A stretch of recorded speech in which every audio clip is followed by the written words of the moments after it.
Students, today we will continue chapter number 2 and today we will discuss about the sea waves कि जो आपका land surface है वो change होता रहता है, उसमें सी वेव्स जो है वो कैसे रोल प्ले करती हैं। Along the sea shore sea waves are the most powerful agent of gradation.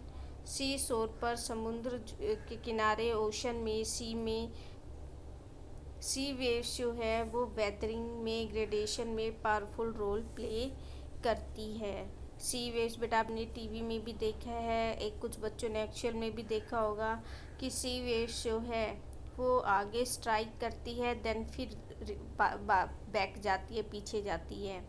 तो बेटा जब ये सी वेव्स रॉक्स पर स्ट्राइक करती हैं बहुत तेज़ी से, आपको ने देखा है कि कितनी तेज़ी से वेव्स आती हैं, तो ये वेव्स जो हैं वो रॉक्स को वेदर्ड करती है, रॉक्स को ब्रेक डाउन करती है और वो सारा वेदर्ड मटेरियल जो है रॉक्स सी शोर पर समुद्र के किनारे डिपॉजिट कर देती है और उससे आपका बीच बनती है।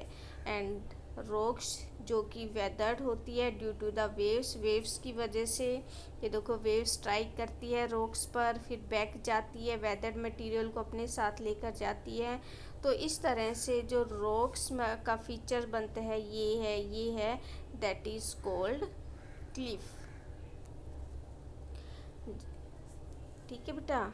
और ये जो वेदर्ड मटेरियल है जो सी वेव्स ने यहाँ से वेदर्ड किया है, वो सारा वेदर्ड मटेरियल सी वेव्स जो है शोर पर किनारे पर डिपॉजिट कर देती है and that form the beach पर घूमने के लिए जाते हैं ना लोग, तो उससे आपकी बीच बनती है। और लैंड सरफेस पर चेंजेस आते हैं, इसमें सबसे मेन रोल प्ले करते हैं ह्यूमन बीइंग। हम लोग अपनी नीड्स के लिए, अपनी नीड्स को पूरी करने के लिए लैंड सरफेस पर कंटिन्यूसली चेंजेस करते रहते हैं।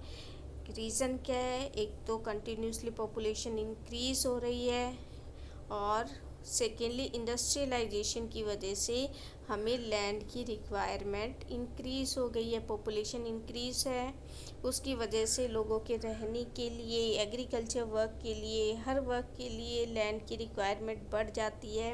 या फिर इंडस्ट्रीज़ ज़्यादा से ज़्यादा डेवलप हो रही हैं, उसकी वजह से लैंड की नीड होती है और यही अपनी नीड्स को फुलफ़िल करने के लिए ह्यूमन बीइंग जो है वो फॉरेस्ट को या फिर लैंड सरफेस पर चेंजेस करते हैं, जैसे कि cleaning of forest for agriculture. हम लोग फॉरेस्ट को क्लीन करते हैं वेरियस पर्पस से, एग्रीकल्चर वर्क के लिए, रोड कंस्ट्रक्ट करने के लिए, ठीक है। या फिर जो पॉपुलेशन इंक्रीज़ हो रही है उसकी सेटलमेंट के लिए, अब लोग रहने के लिए उनको घर भी तो चाहिए होता है ना, मल्टी स्टोरी बिल्डिंग बनाएं या फिर अलग से अपने सेपरेट घर बनाएं, तो उसके लिए लैंड की रिक्वायरमेंट होती है। तो ह्यूमन बीइंग वेरियस पर्पस से अपनी नीड्स को फुलफ़िल करने के लिए लैंड सरफेस पर चेंजेस करते रहते हैं।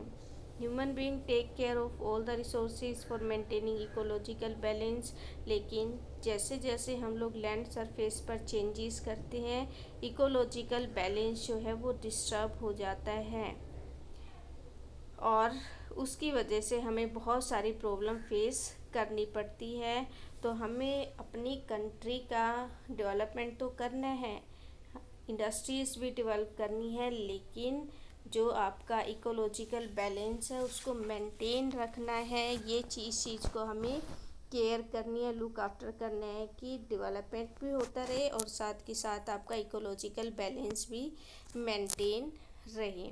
This can be achieved by sustainable development, और ये पॉसिबल है because of the sustainable development. Sustainable development क्या होता है बेटा? Development that take place without damaging the environment. हम लोग एनवायरनमेंट को डैमेज किए बिना जब डेवलपमेंट करते हैं तो वो आपका सस्टेनेबल डेवलपमेंट होता है। एनवायरनमेंट को डैमेज नहीं करना और हमें अपनी कंट्री को आगे भी बढ़ाना है, that is sustainable development. Next है बेटा सॉइल, जो टॉप मोस्ट लेयर है अर्थ की, लैंड की, जो आपको विजिबल होती है, that is soil. Soil is made of organic and inorganic particle. जो आपकी सॉइल फॉर्मेशन होता है उसमें दो फैक्टर वर्क करते हैं. First one is organic and second one is inorganic factor. Organic means जो लिविंग ऑर्गेनिज्म है, चाहे वो प्लांट्स हैं, एनिमल्स हैं, उनकी जो डेड बॉडीज़ होती है वो बरीड हो जाती है अर्थ के नीचे, और कुछ टाइम के बाद डीकम्पोजिशन की वजह से जो वो डेड बॉडीज़ थी वो एक ब्लैक कलर मटेरियल में कन्वर्ट हो जाती है, and that is called humus. और ह्यूमस से सॉइल को फर्टिलिटी मिलती है. सॉइल फॉर्मेशन के लिए इनऑर्गेनिक मैटर वर्क करता है, लेकिन उसकी फर्टिलिटी मिलती है बेटा ऑर्गेनिक मैटर से, ऑर्गेनिक पार्टिकल से. ऑर्गेनिक पार्टिकल होते क्या है बेटा, जो भी लिविंग ऑर्गेनिज्म है, चाहे वो प्लांट्स है, एनिमल है, बर्ड है, ह्यूमन बीइंग है, उनकी जो डेड बॉडीज़ होती है वो बरीड हो जाती हैं और कुछ टाइम के बाद डीकम्पोजिशन हो जाता है. डीकम्पोजिशन की वजह से एक डार्क कलर मटेरियल में वो कन्वर्ट हो जाती हैं dead bodies, and that black colour material is called humus. और इसकी वजह से आपकी सॉइल को फर्टिलिटी मिलती है. Inorganic particle are derived from rocks. Inorganic जो पार्टिकल होते हैं वो रॉक्स मीन्स जो सॉइल फॉर्मेशन का मेथड है, that is inorganic process. Inorganic rocks जो है क्या है, नॉन लिविंग है, और रॉक्स के वेदर्ड होने की वजह से आपकी सॉइल बनती है. अलग अलग सैंड होती है, शिल्ट होती है, क्ले होते हैं, वेदर्ड होकर रॉक्स जो है अलग अलग पार्ट में डिवाइड हो जाती है. और जैसी उस सॉइल को फर्टिलिटी मिलती है, जैसा उसका टेक्सचर होता है, उसके अकॉर्डिंग सॉइल जो है सैंडी भी होती है, लोमी भी होती है, और क्लेट भी होती है. जैसे कि आपका डेजर्ट एरिया है, सैंडी सॉइल होती है, कहीं पर ब्लैक सॉइल होती है, कहीं पर फर्टिलिटी ज़्यादा होती है, एलुवियल सॉइल होती है. तो ये सब डिपेंड करता है कि उस सॉइल के फॉर्मेशन में ऑर्गेनिक और इनऑर्गेनिक फैक्टर कितना वर्क कर रहे हैं, उसकी वजह से आपके वेरियस टाइप की सॉइल होती है. Now next topic is formation of soil. Soil बनती कैसे है? It is very slow process. Formation of soil जो बेटा बहुत स्लो प्रोसेस है, बहुत धीरे धीरे होता है, and it take 1000 of year to form a thin layer of soil.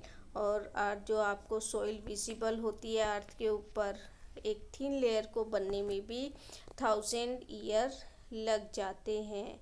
और क्या प्रोसेस है, पहले भी मैम ने बताया था.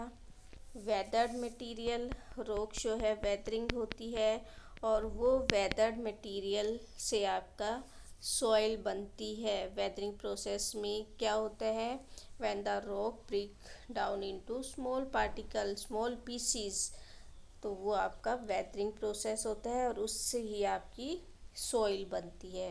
There are two type of soil, transported soil and residual soil. क्या होती है बेटा, जब वेदर्ड मटेरियल, यहाँ पर वेदरिंग हुई, सारा वेदर्ड मटेरियल यहाँ पर असेंबल हो गया, और 1000 ईयर के बाद जब ये वेदर्ड मटेरियल यहीं पर सॉइल में कन्वर्ट हो जाता है, तो वो आपका रेसिडुअल सॉइल है. और जब ये weathered material by air, by wind यहाँ से किसी अदर एरिया में डिपॉजिट हो जाता है, और वहाँ पर सॉइल फॉर्मेशन का प्रोसेस होता है, that is called transported soil. Transfer हो गई यहाँ से वेदर मटेरियल दूसरी जगह, कितने भी किलोमीटर तक हो सकता है वो, या तो एयर के साथ या फिर विंड के साथ. जब ये वेदर मटेरियल कहीं और डिपॉजिट हुआ और वहाँ पर सॉइल फॉर्मेशन हुआ, that is called transported soil. और जब उसी जगह जहाँ पर वेदरिंग प्रोसेस हुआ था वहीं पर सॉइल फॉर्मेशन होता है, that is called residual soil. Soil formation की डिफरेंट लेयर है। सबसे पहले बेटा आपका बेड रॉक और द पेरेंट रॉक और द सॉलिड रॉक। यहाँ पर सबसे जो नीचे लेयर है वहाँ पर रॉक्स का वेदरिंग प्रोसेस नहीं होता, रॉक्स जो है हार्ड होती हैं। लेकिन सेकेंड लेयर है आपकी वेदर्ड रॉक। ये देखो बेटा रॉक्स यहाँ पर वेदर्ड नहीं थी फर्स्ट लेयर में।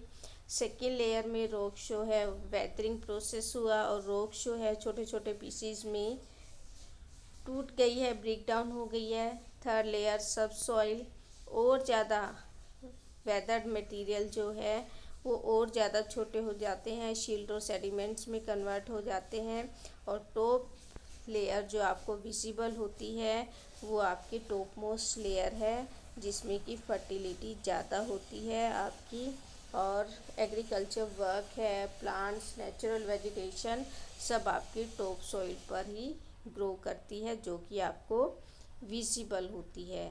तो ये आपकी सॉइल फॉर्मेशन का प्रोसेस है। फर्स्ट लेयर पेरेंट रॉक और the bed rock, second layer weathered rocks, third layer आपकी सब soil and last one is top soil. और टॉप सॉइल में ह्यूमस ज़्यादा होता है और इसी वजह से फर्टिलिटी ज़्यादा होती है और एग्रीकल्चर वर्क वहाँ पर ज़्यादा होता है। नेक्स्ट बेटा टाइप ऑफ सॉइल। अब अलग अलग एरिया में अलग अलग टाइप की सॉइल होती है। कहीं पर एलुवियल सॉइल होती है, कहीं पर सैंडी सॉइल होती है, कहीं ब्लैक सॉइल होती है। तो अलग अलग फैक्टर वर्क करते हैं अलग अलग टाइप की सॉइल में। First one is alluvial soil. It is found over a large part of India. ये देखो बेटा एलुवियल सॉइल जो आपका लाइट ग्रीन कलर से शो किया हुआ है, ये वाली जो आपकी सॉइल है, ये कौन सी सॉइल है बेटा? Alluvial soil. It is mainly formed by the deposition of sediments by river. और ये जो मैक्सिमम सॉइल है वो कैसे बनती है बेटा? जब रिवर अपने साथ वेदर्ड मटेरियल लेकर आती हैं और उस वेदर्ड मटेरियल को अपनी कोस्ट पर डिपॉजिट कर देती है, उससे जो सॉइल फॉर्मेशन होता है that soil is alluvial soil. Fertility इस सॉइल में ज़्यादा होती है और एग्रीकल्चर वर्क के लिए ये सॉइल आपकी दी बेस्ट होती है। सेकंड है बेटा आपकी ब्लैक सॉइल। ये देखो हरियाणा यहाँ है, कैसी सॉइल है हरियाणा में? एलुवियल सॉइल है। पंजाब में, यूपी में, बिहार में ये सारी आपकी एलुवियल सॉइल का एरिया है। नेक्स्ट है बेटा आपकी black soil. It is found in Deccan plateau. ये आपकी सारी ब्लैक सॉइल है, ये जो आपका ग्रे कलर से विजिबल है आपको। और जो डेक्कन प्लेट्यू एरिया है वहाँ पर ब्लैक सॉइल होती है और some part of the Gujarat. और इस टाइप की जो सॉइल है वो गुजरात में, महाराष्ट्र में और कर्नाटका में भी मिलती है। और इस सॉइल का मेन कैरेक्टरिस्टिक्स क्या है? सॉइल जो है स्टिकी है, जब वो वेट गीली हो जाती है तो उसकी वजह से स्टिकी हो जाती है। और कॉटन को ग्रो करने के लिए दी बेस्ट होती है black soil, and that's why this soil is called cotton soil. Cotton soil भी इसको कहते हैं ब्लैक सॉइल को। क्यों? क्योंकि कॉटन की प्रोडक्शन के लिए दी बेस्ट होती है आपकी ब्लैक सॉइल। तो ये आपका जो एरिया है वो सारा ब्लैक सॉइल का है। डेक्कन प्लेट्यू स्टेट कौन कौन से है बेटा? गुजरात का कुछ पार्ट, उसके बाद आपके महाराष्ट्र है और कर्नाटका है। यहाँ पर आपकी ब्लैक सॉइल होती है, स्टिकी सॉइल होती है, ये चिकनी होती है और कॉटन को ग्रो करने के लिए दी बेस्ट होती है। नेक्स्ट बेटा रेड सॉइल। ये सारे कलर के अकॉर्डिंग है बेटा। रेड सॉइल कलर रेड क्यों होता है? Because of the iron particle. इस जब सॉइल में आयरन पार्टिकल ज़्यादा होता है, आयरन का कलर कैसा होता है? आपके ब्लड में भी आयरन सेल्स होते हैं और उसकी वजह से ही आपके ब्लड का कलर रेड होता है। तो सॉइल में आयरन होता है प्रेजेंट और उसकी वजह से सॉइल का जो कलर है वो आपका रेड हो जाता है। ये मैक्सिमम सॉइल, ये देखो बेटा आपको रेड एंड येलो सॉइल। कौन कौन से स्टेट हैं आपके, ईस्टर्न के कुछ स्टेट है, साउथ के स्टेट है जहाँ पर रेड सॉइल मिलती है, रेड एंड येलो सॉइल।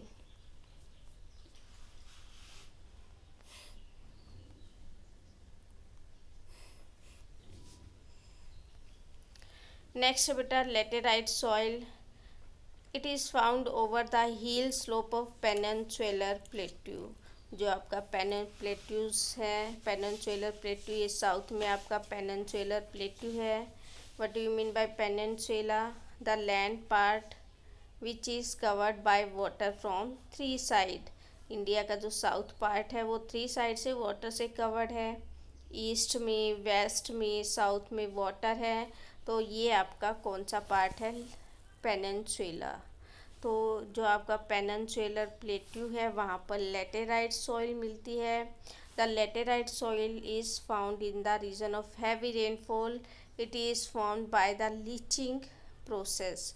जहाँ पर हैवी रेनफॉल होती है वहाँ पर ऐसी सॉइल मिलती है और लीचिंग प्रोसेस से ये सॉइल आपकी बनती है। रेनफॉल हुआ, रेनफॉल की वजह से सॉइल जो है बहुत स्टिकी हो गई, फिर उसके बाद जब सन रेजेज उस पर आती हैं तो वो बहुत ज़्यादा हार्ड हो जाती है soil, just like a rock, पत्थर की तरह हार्ड हो जाती है आपकी laterite soil. Apart from this 4 type there are desert and mountainous soil. Desert area Rajasthan में आपकी डेजर्ट सॉइल है, सैंड, वहाँ पर रेत मिलता है डेजर्ट में। माउंटेनियस सॉइल, सॉइल की लेयर माउंटेनियस एरिया में बहुत थिन होती है। क्योंकि रिवर सारा वेदर मटेरियल अपने साथ लेकर प्लेन एरिया में डिपॉजिट कर देती है, इसीलिए माउंटेन एरिया में सॉइल फॉर्मेशन बहुत कम होता है, तो थिन लेयर होती है आपकी सॉइल की। एंड नेक्स्ट है बेटा सॉइल एरोशन।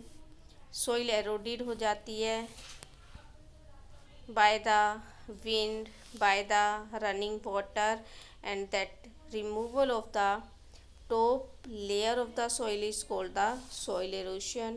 और soil erosion एक बहुत सीरियस प्रॉब्लम है पूरे वर्ल्ड में। क्योंकि फॉरेस्ट क्लीन होते जा रहे हैं, फॉरेस्ट क्लीन होने की वजह से सॉइल जो है वो बाइंड अप नहीं हो पाती और उसकी वजह से रनिंग वाटर के साथ, विंड के साथ वो ईज़िली रिमूव हो जाती है अपर मोस्ट लेयर, और उसकी वजह से आपकी फर्टिलिटी जो है वो सॉइल की कंटिन्यूसली डिक्रीज़ होती रहती है। सॉइल जो है एरोडेड होती है ह्यूमन एक्टिविटीज़ की वजह से, जैसे कि हम लोग क्या क्या करते हैं, cutting of trees, over grazing of animals, और इसके अलावा और भी बहुत सारी एक्टिविटीज़ जिसकी वजह से आपकी सॉइल जो है वो एरोडेड हो जाती है। तो सॉइल को कंजर्व करने की नीड है, हमें उसको प्रोटेक्ट करने की नीड है, सॉइल कंजर्वेशन की नीड है। वाई? क्योंकि अगर आपकी सॉइल की टॉप मोस्ट जो लेयर है इजीली एरोडेड हो जाती है तो उसकी वजह से सॉइल की जो फर्टिलिटी है वो ख़त्म हो जाती है। और सॉइल को कंजर्व करने के various method, first one is plantation of trees, ज़्यादा से ज़्यादा प्लांट ग्रो करें। Selective agriculture practices, right crop rotation, ऐसा नहीं है कि हर साल आप लोग वीट ही ग्रो करें या फिर राइस ही ग्रो करें, हमें क्रॉप्स को रोटेट करके इस साल जो ग्रो किया है नेक्स्ट ईयर उसको चेंज कर ले क्रॉप को, उससे आपकी फर्टिलिटी सॉइल की बनी रहती है। और इसके अलावा पास्चर लैंड को मैनेज करना है, मींस हर सारी एग्रीकल्चर लैंड को हमें as a grazing land use नहीं करना है, और ज़्यादा से ज़्यादा अवेयरनेस फैलानी है लोगों में ताकि वो सॉइल को कंजर्व करें, सॉइल को कंजर्व करने में हेल्प करें। ओके बेटा, तो कल हम लोग डिस्कस करेंगे बेटा इसी बुक एक्सरसाइज और question answer, short question answer chapter number 2 के। तो आज बेटा आप लोग ये चैप्टर कंप्लीट रीड करेंगे लास्ट तक, पेज नंबर 12 तक, और उसके बाद ट्राई करेंगे एक्सरसाइज फाइंड आउट करने की, और कल हम लोग एक्सरसाइज डिस्कस करेंगे। ओके बेटा।